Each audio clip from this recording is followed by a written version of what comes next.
Awesome. Thank you. Thank you for that kind introduction. It's an honor to be here. Every professional has the ability to retain their employees, their clients, and their members. Employees are keeping their options open.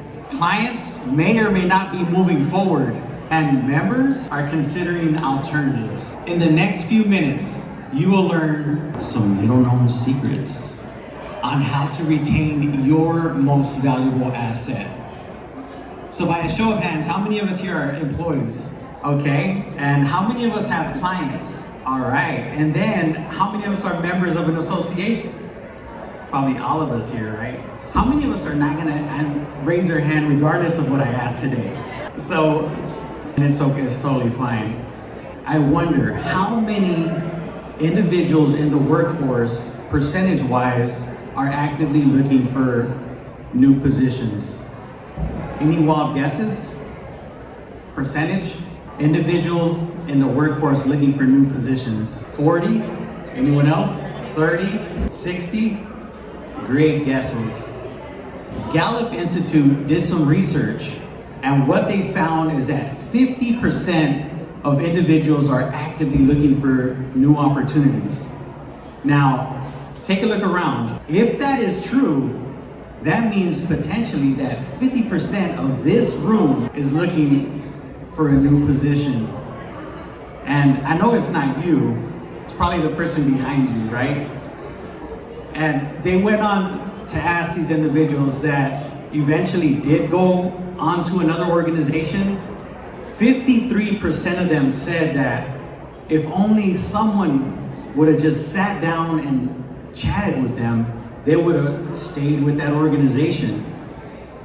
So looking at our own personal organizations and our own personal retention, where do you stand, right? Where do we stand? And wherever it is, it's totally okay. So I want you to envision a target and the bullseye being your most ideal work environment. A good friend and mentor of mine traveled all around the world speaking to audiences and organizations.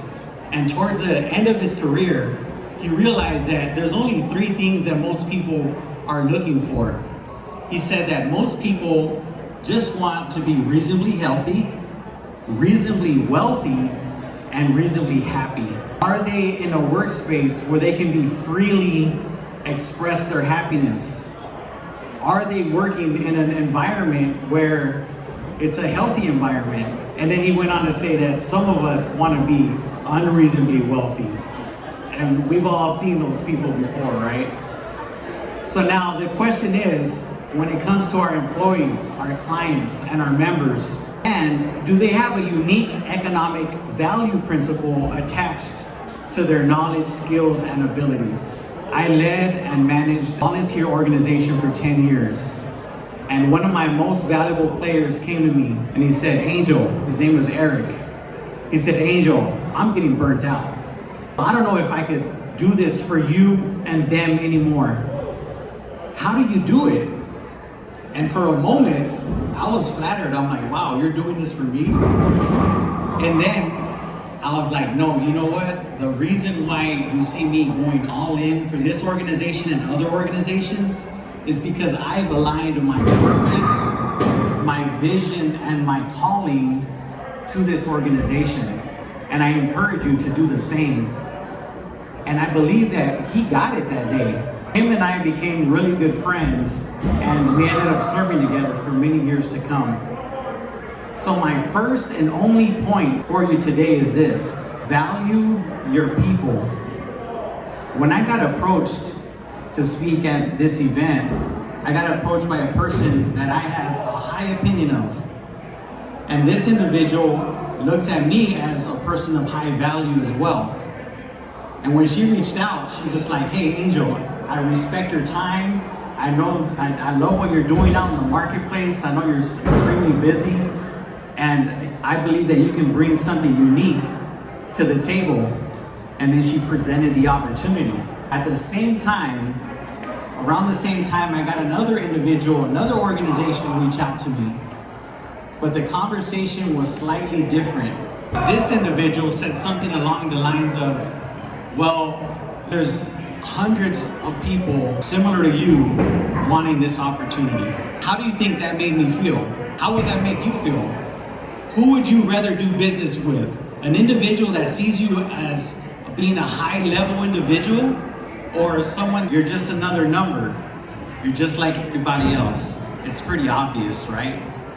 So before I close out with an action item, I would love to point our attention to this QR code here. If you could pull out your phone and provide, I'm curious to get some feedback from you today, to see how I did, how I could better continue to serve audiences. And for a token of my appreciation, what I've done is put together a form there. It's called an All About You form. And this form is a form that I've used in my business with clients, with individuals that I do projects with. And this helps me understand what's important to them. And it's been a game changer for me in my business. And it's been freely given to me, so I want to freely give it to you. And you can make it your own. There's questions on there that some of my clients, I know what their favorite sweets are. And I have a client right now, they love Reese's Pieces, so every time I come around, I do my best to bring some Reese's Pieces with me. But so it would be very appreciative if you could give some feedback, and you'll get that there.